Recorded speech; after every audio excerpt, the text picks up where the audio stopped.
Hey everyone, it's Charlie from Daily Motor. Today we're going to be talking about the 2020 Lexus GX460. Now, a few weeks ago we had the luxury trim here at Daily Motor, and we took it out, shot some video, got a feel of the car. Now that it's been a few weeks, we're going to go over the build configurator, talk about the car a little bit, show you the driving impressions, compare it to some competitors, and I'll give you my opinion on the car. So, let's get started. Okay, so here we've got Lexus's website. So to give you some context on the GX, if we take a look at their SUVs here, you've got the UX, that's their smallest crossover, and then NX, a little bit larger, RX, larger than that. You see the theme here going. But once you get to the GX, you're talking about a full body on-frame SUV. That's not one of more of the unibody, kind of more road-friendly crossovers like the RX, NX, and UX. The GX and the Toyota Land Cruiser-based LX are both full, big, hardy, real-deal SUVs that are very off-road capable and have been around for a long time. The GX actually shares a platform with Toyota's Prado that they don't sell in the US market, but they have it in other markets. Here in the US, it's most similar to the Toyota 4Runner. So let's start by going here. Go through some quick specs. We're dealing with a 4.6 liter V8 making 301 horsepower, 329 pound-feet of torque. Fuel economy, it's not going to be great. This is a big vehicle and it's using a V8. It's powering all four wheels. So you're talking 15 city, 19 highway according to EPA with a 16 mpg combined. You got some various specs here that if they're important to you, check out the website, go through the specs for yourself, but we're just going to kind of talk about the important things right now in general. So let's compare a few of the different trims here. You've got the base GX460 starting at $53,000 plus destination. Lexus's destination is about $1,000. Then you're going all the way up to the luxury trim at the top. So what we're going to do, let's pick a GX460 here, go down and compare it to another GX Premium. And then, can we add a third vehicle? Add a GX Luxury. Alright, so comparing the three trims here, you're dealing with the same powertrain for everything, no big surprises there. Heated front seats optional in the base model, that's kind of crazy. You're paying almost $55,000 for a luxury SUV and heated seats aren't standard in the front.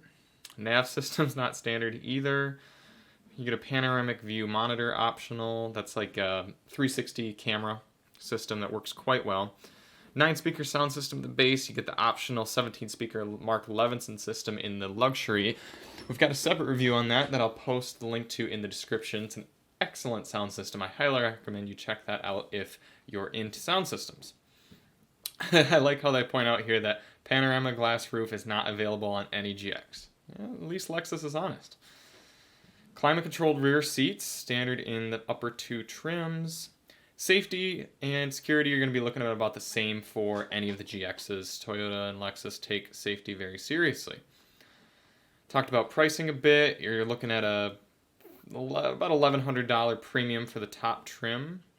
Warranty, you're looking at 4 years, 50,000 miles for bumper-to-bumper warranty, and 70,000 miles for your powertrain. Measurements all the same. You do have optional 6-seat configuration with captain's chairs in the upper two trims. Base trim, you're just looking at a standard bench seat in the second row. Okay, so let's get to building. Now, Lexus is not known for having the most user-friendly build configurator, but we'll make our way through here. So, all things considered, if you're buying this car new, I don't know really what you're going for, because the thing with Toyotas and Lexuses is they're incredibly reliable. They hold their value extremely well, so oftentimes your best bet is to buy one used. But say you just want that new car feel, you've got the money, you want to be the first owner, you're going out and you're buying one of these new. If you're stepping up from the base to the premium, that last comparison chart really didn't show us the difference of a lot of the features. So we're going to have to sort of go through the build configurator to find that. However, I know if I'm already spending this sort of money, one of the things I really want is that Mark Levinson sound system. So unfortunately, I'm stepping up to the luxury trim.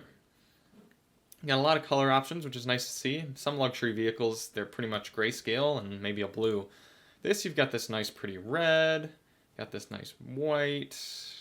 Ooh, I like this. This is sort of, let's bring this up here. Look at that. Almost kind of a copperish, orangish brown color. That's pretty classy. Ooh, I like this blue as well here. Let's see, Nightfall Mica. What does that look like in real life? Okay. I like that blue. I really do. What's the other color here? Claret Mica. That's nice too. That's pretty much what it would look like. I don't know though. In person, this looks more red than I would actually like. So I'm gonna go with. I do kind of like this color, but yeah, I'm gonna go with black. I think that makes this look pretty mean, and it does kind of subdue this awfully large grille here. Interior, lots of different options as well on the inside. For this rugged type of vehicle, if I'm going to be camping in it, I'm not going to go with this red like our tester had, although I do like it. We're going to go with this brown. I like this sepia brown color. Packages. Oh, why is it blue? I didn't want blue, I wanted black. Oh, I guess it just doesn't keep my color. Sport design package, what does that get us? 19-inch wheels, don't want them. I want smaller wheels. So we're not adding that, although I think I'm already on 19s right now. We'll have to check at the end. Off-road package, crawl control, multi-terrain support, fuel tank protector, transmission oil cooler, and a panoramic view monitor. I do like the camera system, the panoramic view, but I don't need crawl control or anything like that for any of my sort of driving. Even if I do take it off-road, I'm not going to be taking it that seriously off-road, so we're going to skip the off-road package. Got to have that Mark Levinson. Toss it in. That is a steal at $1,100. Dual screen rear entertainment. Now, you're going to see in the video, these things are about the size of a large phone these days. An iPhone, what's the Max? Any of the Max phones, or like a Galaxy Note. All about the same size as those screens, so you don't need them. Just use your tablets. And I'm going to skip the panoramic view monitor as well. As long as I get a standard rear view camera, I'm going to be okay. Accessories. I do want 18-inch wheels, but I don't need the F Sport ones, so I'm gonna verify what wheels I have on mine. Glass breakage sensor. Key gloves. No. Don't need the headphones. Don't need the wheel locks. Don't need the exhaust tip. So good news, we're not tacking on a bunch to this Lexus. Keeping it simple here, folks. Where are my wheels? What do I got on for wheels? Do I need to go back? Well, we'll double check on the wheels, but all in all, final build here, just with the Mark Levinson system, a few colors, looking out the door, 66,435. Really not too bad for everything you're getting and the level of isolation. Now, there's a lot that's dated in the GX460, but the one thing that doesn't matter, regardless of how many technological features you have or gimmicks or anything like that, you can't get away from just having a nice isolated ride and off-road capabilities. And this car's got it. So before we get out on the road, let's check. I want to check those wheels. How am I going here? I don't want to send it to a dealer. I guess let's just go back. Exterior. We need to go back to the trims. And I'm stuck. Oh, so we're just going to completely start over here. GX. And it does say 19-inch split 6-spoke luxury wheels. So I might tack on those F Sport wheels just to get the 18s, but I would also have the option of just getting one of the more basic vehicles. Okay, so 2 more things I want to look at. One, this is the window sticker or Monroney for the test vehicle that we've got outside. So We've got the Mark Levinson sound system you can see here. Off-road package, pretty much everything you saw that the GX can have on it, this car's got.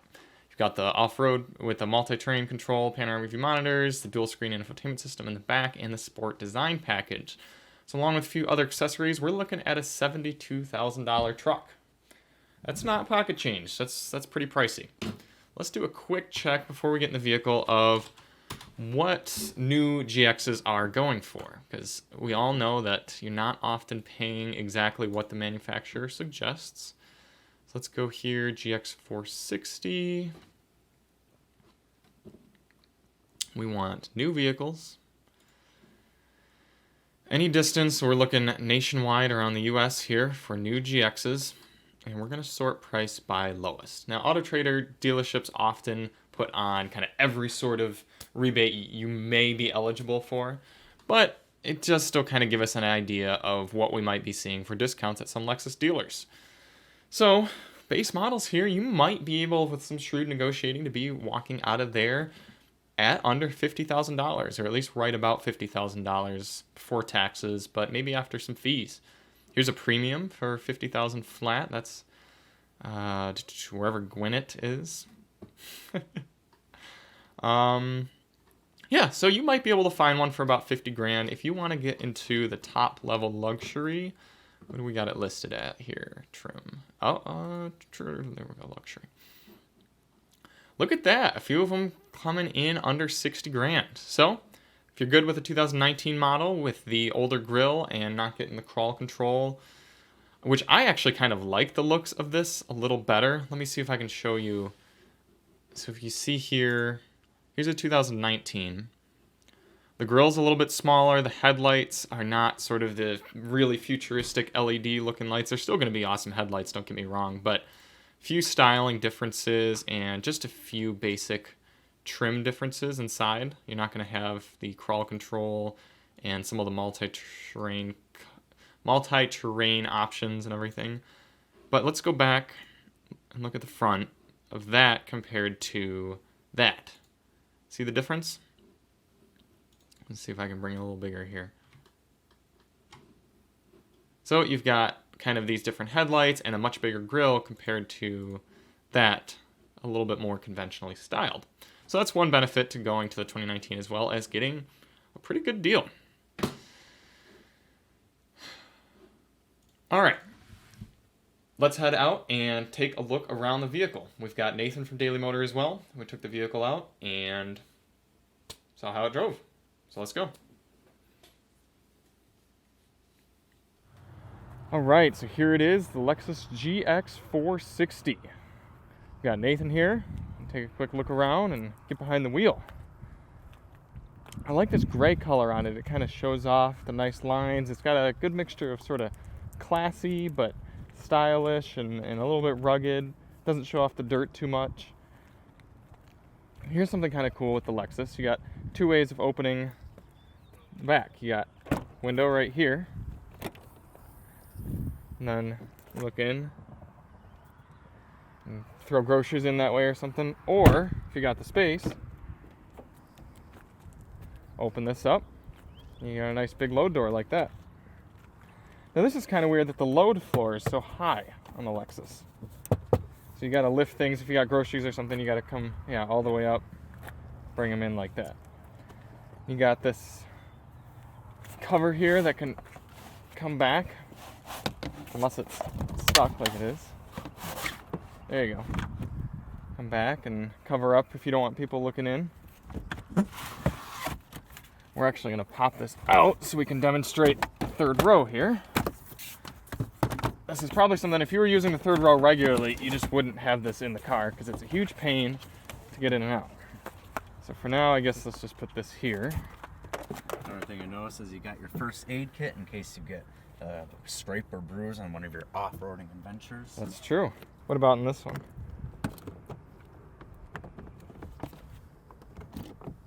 Oh, wow. Oh, a toolkit. A toolkit. Oh, it's probably for the spare tire. Yeah, for changing your tire out. Cool. All right, so I'm gonna pull this carpet back. Nathan, if you want to hop in, open up the second row there. you can press these buttons and power lift these seats. Opens up like that. Then come around here. It's just simple as pull forward. Very easy to do it. I didn't put any effort into that whatsoever. Step in. Ooh, headroom. Oh, wow.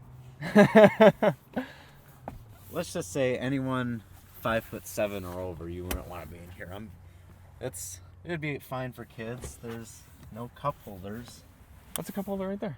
It's Oh no, it's not. Yeah, you're right. And then what's this do? Oh, wait. Yeah, I can actually kill myself. It is kind of cool how you sit up high, though. I mean, like, it's not cool because of your headroom, but, like, if you were a little shorter as a kid, you could see over the driver's seat. I know, as a 9-year-old, I would love that. Right, and, like, even in the second row here, you kind of sit... Well, this one's very reclined. I do have 2 speakers, though. I got one there and one there. Yeah, you sit right next to the subwoofer. You probably rattle your whole body. Yep, and I can make faces at the people behind me pretty easily. This is true. Got a light for reading, or I guess nobody reads anymore. And let's see, if I want to get out, looks like I just pull that forward. And again, one thing that is to be noted, like, it just does it on its own. That is kind of cool. Then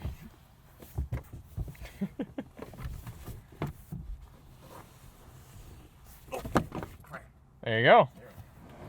Second row seat. now this is very lavishly equipped. I got my remote so the kids can fight over. Wait, let's just take a look at the remote again. It looks like it's From to like 2006. Yep, Pretty cheap too. My Vizio remote's better than this. but it works. Yep, yep. Also, these screens. Hold up, you've got a Galaxy Note 9 phone, on a kind of a larger phone. Let's compare the screen size there. It's pretty similar. Yeah. Pretty comfortable back here. Good seating position. Definitely fine for adults. You've got some very flimsy cup holders right here, but I guess they'll do the trick. And then these do also recline, as you probably showed. So that makes it very comfortable. Mm-hmm. Armrest, and sit back, watch Frozen, and I'm all set. Although you can barely see it. They should have just put a tablet holder. Yeah, honestly. Or one side DVD and the other side tablet Yeah. holder. Or just do what BMW does and like install, like you get A big screen. or actual like little tablets in here. Right, yeah, that's Instead true. of developing a whole screen, just Well, buy these tablets screens are from probably Samsung. developed in 2010. Good point. I do like this red leather. It's almost like a red wine color. Very classy. I gotta say, I kind of like these wheels too. Usually I'm not a big fan of large wheels, but they're still thick profile tires too, so this car absorbs the bumps so well. You feel like you can just bound over everything. Do you have premium unleaded fuel only in this car? So the Lexus tune for this 4.6 liter V8, they are wanting you to run premium fuel. Let's take a look at that V8 here. It's clean, it's tidy. This is a little bit kind of heavy. It's got some sound deadening and kind of makes it look clean, but it's a clean engine bay overall. Take that off there. It makes it look a lot more rugged. It's very, and all this silvery little engine bits. Yeah. Yep. It's a decent motor, incredibly reliable. That's the thing. If you buy one of these cars, you're planning on having this thing for a long time. The looks are growing on me a bit. I still like the older ones better, but I think the story of this car for me so far this week has been it's growing on me. I kind of get it. It's got quirks, and it's got weird things about it, but it is nice to just be able to sort of hop in and just tround over anything in your way and do it in comfort. This infotainment system is dated as heck. This is your home screen. Audio, you've got a ton of sources. Check out, I'll put the link to the audio system review on this car. It does have the 17 speaker Mark Levinson sound system, and it sounds excellent. It's one of the best systems I've ever reviewed. And you have a ton of sources. So you can hook in AM, FM satellite, USB, CD, DVD, iPod, Bluetooth, 3.5 millimeter auxiliary jack, and RCA inputs. So plenty there. You do have to adjust the climate system, some of the climate system controls from the touchscreen. I don't care for that. I like to have manual control of my fan rather than using auto. And so to do that, I have to go into the climate control here and tap the fan control, and it's kind of laggy, and it's cumbersome, takes time. I wish they got all this room here. They could just throw a climate button somewhere for the fans. But other than that, you've got a nav system that's also a little dated, but I mean, it works. One thing I do like is how the sport button, the raise and lower button, and all these all-wheel drive things, they're just these nice, satisfying, solid feeling switches. So if you want to go sport, instantly, normal, sport, comfort, instantly changes. Very solid feeling. You don't have to go into any of this horrible Lexus stuff to do it. Raise it, lower it. I'm not going to do it, but very nice. Yep, I do like these controls. They're rugged, they're easy to use. Also, a lot of this stuff looks nice here. It's kind of a cool, sort of shiny material, even though you usually have these back. Still nice accents there. You've got 2 USB ports and a 12 volt. Center console, you can separately adjust these armrests. You've got a little top mount section here and a really deep center section right there. Another feature this car has is crawl control. So when your suburban driveway is very steep, set the increments, your speed, then it'll keep you safe. Should we go try it out? Sure. All right. A very nice steering wheel here that is heated. However, it's only heated on the right and left sides, kind of right where your hands would go in sort of this 9 and 3 position. This very nice wood grain around it, no heat. So even though it feels nice, it's cold.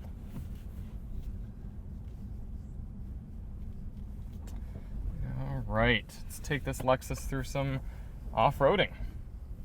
Let's get that suspension raised up. Yeah.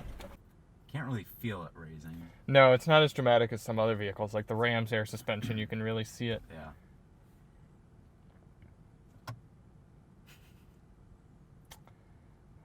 Maybe we're there. Maybe it just always blinks.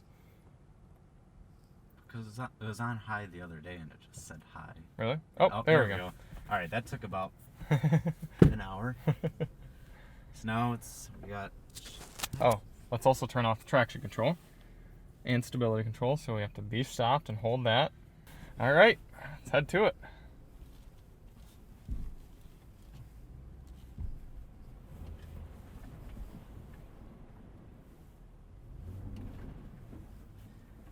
No problem. Oh, this is the type of vehicle that can handle pretty much anything you throw at it, as long as it's not hitting the side skirts.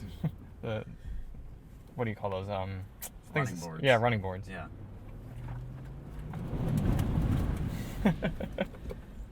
Any of you who are watching, if you're ever going to buy this, I highly doubt you're ever going to do this. Well, some people do with these. Some people. Well, mostly when they're buying them used.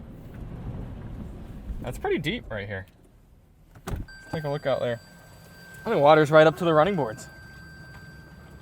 No problems for the GX. Oh, let's try the crawl control. So you got to put it in 4 low. So let's go into neutral. Okay. 4 low. Oh wow, this is cool. Little camera display here. Yes. Side view. Yep, side views, and you got the angle, and It's even got a little GX right there. yeah. It's probably from 2008, but Okay, crawl control not available. Shift to L4 and shift down on the drive. Ready? So now my feet are off the pedals, and the car is just making its way forward. So this would be if you were going up or down a really steep mountain and you just wanted the car to handle all the power on its own and sort of regulate itself, and you just wanted to focus on the steering. or if your kid's school parking lot is a little bit icy this morning.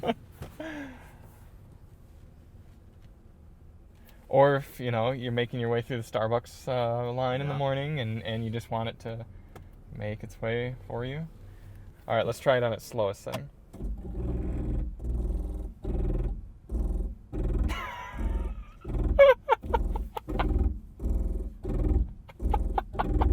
That'll wake you up.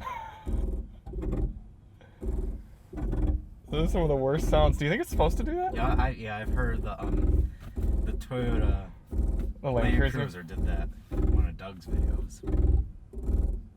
That is horrendous. All right, that's about enough of that. Crawl control has been deactivated. You can stop now. Stop it. take it out of 4 low.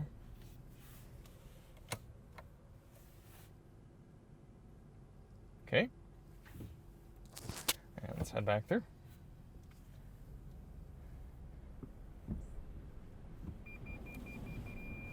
Why is it yelling at me? Oh, it's a parking sensors.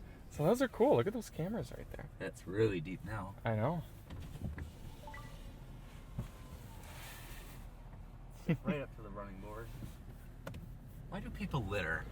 I know. Littering is the worst thing. If you watch my videos and you're subscribed and you litter, then unsubscribe. I don't want you as a subscriber. I'll make it without you.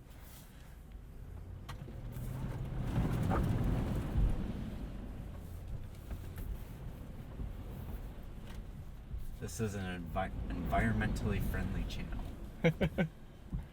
As we drive a Lexus GX460 through the environment.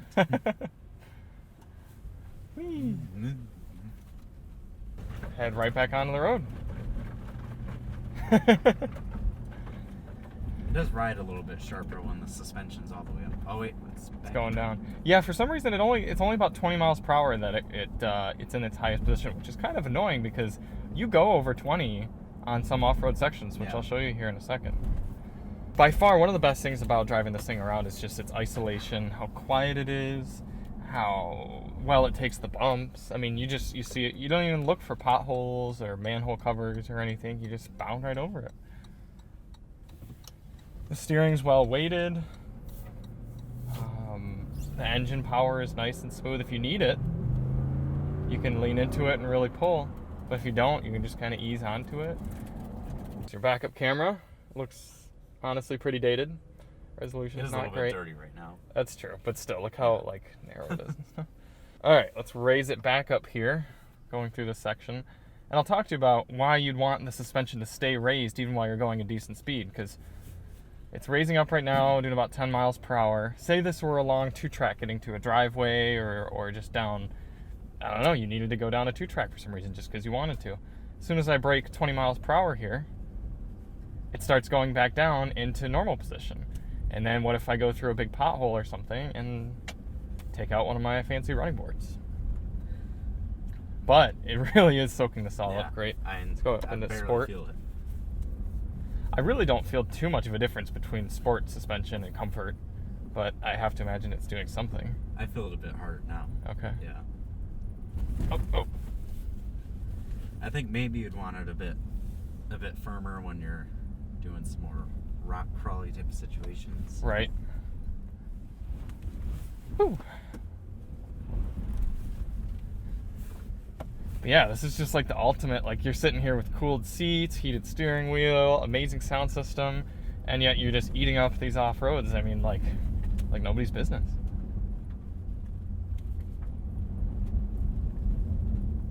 Should we do 0 to 60? Sounds good. Are you ready? Yep. Are you set? Yep. Are you ready to go? Mm-hmm. 3, 4, 5, go. Wow, that was pretty good. 2, 3, 4, 5, 6, 7.59. It's not bad for the size of the vehicle it is. No.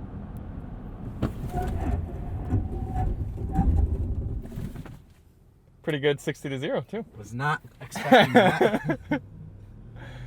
There was kind of like almost like a wiggling. Yeah, it did kind of the tradition, and I think that's just a common thing with tall SUVs. Yeah, that's fair.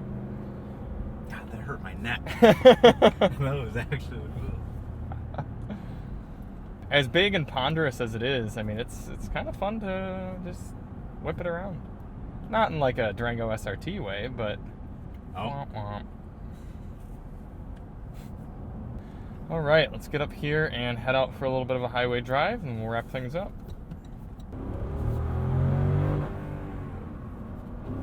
I guess it really kills the power if you don't shift in time.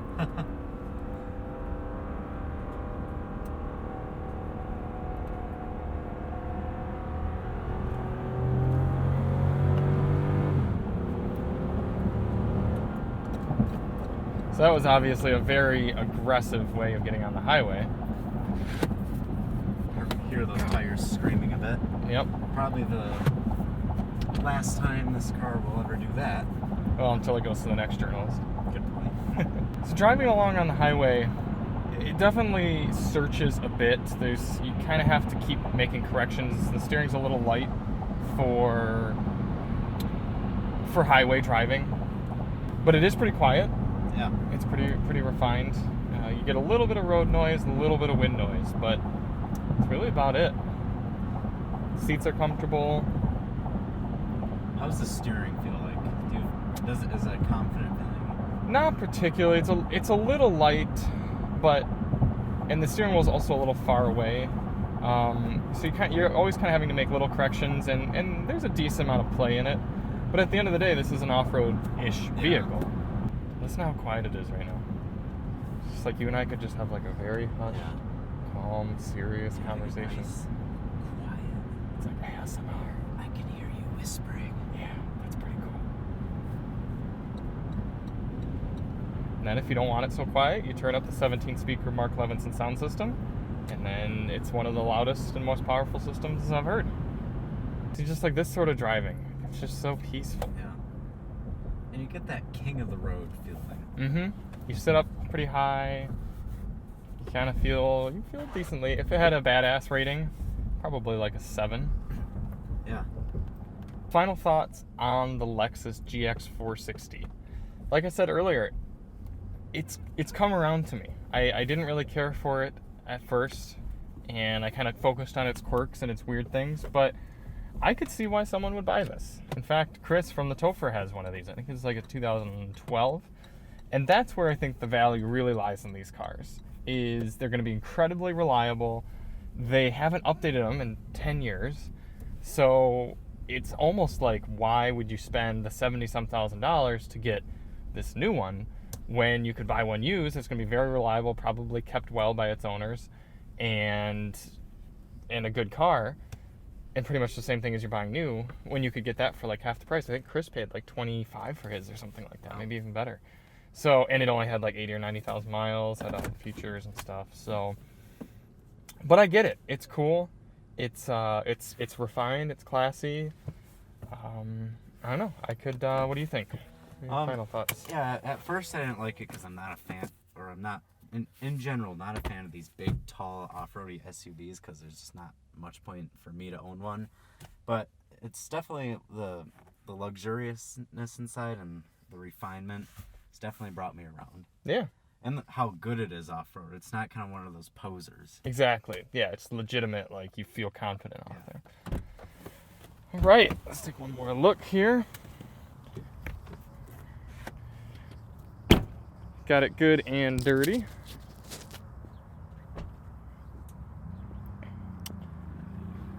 All right. A bit dirtier from when we last saw it. Certainly dirty, and certainly still not completely over the looks, but it's got a presence to it, that's for sure. And if you like it, then more power to you. If not, maybe a Lexus will make it a little more tame looking for the next generation. So coming back in the office here, I'm going to talk about a few of the Lexus GX 460's competitors and wrap things up. So here at US News Report, they give a good list of luxury midsize SUVs, which is where the GX 460 technically lies. But the GX is a little bit weird because it's not your conventional unibody crossover like I was saying. It's a true off-roady tough vehicle. So we're going to have to take that into consideration when we're comparing the price and the features of some of these other luxury midsize SUVs. So if you want to get like the premium cutting edge technology, all the features and gimmicks, and kind of that fresh, fun, exciting feel of a luxury vehicle, you're not really going to want to go with the GX, and you're really not going to want to go with any Lexus in general. You're going to want to go more toward the Mercedes, BMW sort of vehicles. So taking a look here, US News reports they've got the GLE class, BMW X5, Lexus RX 350. The midsize class is weird because it really spans. It spans like 5-seaters, 7-seaters, everything kind of in between. So you're kind of buying a GX if you want a GX. But let's kind of compare here. Where do they put the GX? Oh man, they put it all the way, not yet ranked. Oh, they haven't ranked it yet for 2020 because it's slightly refreshed. So your main competitor is actually going to be a Range Rover. And I think, yeah, the Range Rover Sport here. The Range Rover Sport's going to be equally comparable in terms of off-road capabilities. It's going to feel a little bit nicer and a little bit fancier inside and a little bit better designed, I think. Much better looking outside and a little prettier inside as well. Very premium materials. However, the big differences between the two are going to be reliability.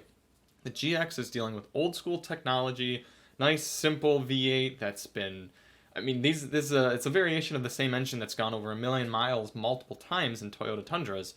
So with the Lexus, you're going to be getting tried and true reliability for decades, whereas the Range Rover, the same cannot be said.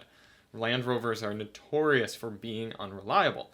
So if you want to go that route, get a little bit of the fancier, sort of classier style, but questionable reliability, you're going to want to go with the Range Rover. If you want bulletproof reliability and maybe a little bit older feeling vehicle, GX460. Now, a lot of these other crossovers, they're going to be able to do some stuff off-road, but they're not going to have the same rugged capability and necessary refinement until you get up to some of these really premium SUVs. The BMW X5 would be my biggest recommendation. If you're looking in this class, but you really don't go off-road very often, you don't need those incredible off-road chops of the GX460. The BMW X5 drives really well, it looks great, it's nice inside, very comprehensive engine package. You can get all the way to the super strong but remarkably efficient 3-liter turbo, inline 6, or you can go up to these crazy powerful twin turbocharged V8s up in the top, X550i, and all the way to the very top MX5 or X5M, sorry. And the GLE, I'm not a huge fan of it. I think it's a little bit cheaper feeling than some of its competitors, and it doesn't drive quite as confidently as the X5, but it's a nice car. I also don't think it looks quite as good, but Mercedes did a pretty good job with it. So that's all I'm going to say on competitors, because the GX460 is such a unique vehicle. I mentioned in the video that I didn't get the GX460 at first. Chris over at the Topher, he's a big fan of it. I mean, he owns one of them. His father owns an FJ Cruiser. They're kind of, he likes having that off-road capability, that ruggedness, that bulletproof reliability, and he's willing to give up some of the newest quirks and features, if you will, of some of the new luxury vehicles for that reliability. And the GX has weird quirks. I mean, the seating position is weird. You sit kind of up high, and the steering wheel's really far out. There are parts of the infotainment that are just so awfully dated. But as you drive it around a little more, you find yourself disregarding potholes, enjoying the isolation and kind of the way that you sit, the way that you interact with the car, the way that it goes over the road, the really, really good feel of the materials, the wood in the steering wheel. So if you don't get too perturbed by some of those quirks, and if you test drive it and you're kind of like, oh, I guess I could see, if you go at it with an open mind, I guess is what I mean, then the GX still has a lot to offer, even though it hasn't been radically redone in over 10 years. So I hope that gave you a holistic, good look at the Lexus GX 460. If you liked the video, really hope you hit that subscribe button. It helps us out a bunch. Check out our other videos. If you want to see that review on the sound system, check out the link in the description. I'm Charlie from Daily Motor, and as always, drive on.